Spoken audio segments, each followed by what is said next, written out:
రాష్ట్రంలో ప్రైవేట్ మరియు కార్పొరేట్ విద్యా సంస్థలు ఏదైతే ఉన్నాయో వాళ్ళు విచ్చలవిడిగా, మామూలుగా కాదు, విచ్చలవిడిగా లిటరలీ జనాలని దోచుకుంటున్నారు.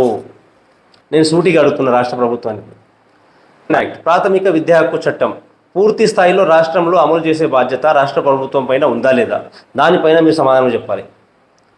దాంతోపాటు ఇప్పుడు మీరు చెప్పండి, ఆంధ్రప్రదేశ్కి మీరు వెళ్ళండి, పక్క రాష్ట్రంలో వాళ్ళు ఒక సంవత్సరం లోపే, ప్రభుత్వం ఏర్పడ్డ సంవత్సరం లోపే రైట్ టు ఎడ్యుకేషన్ యాక్ట్ చట్టాన్ని రాష్ట్రంలో అమలు చేసిరు.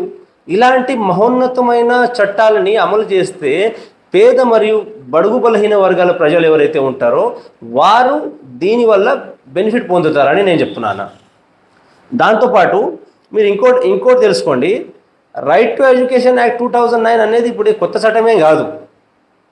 2009 రీసెంట్గా రాష్ట్ర ప్రభుత్వానికి హైకోర్టు చివాట్లు పెట్టింది.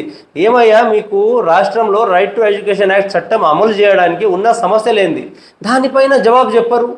మీరు హైకోర్టు మాట కూడా వింటలేరు.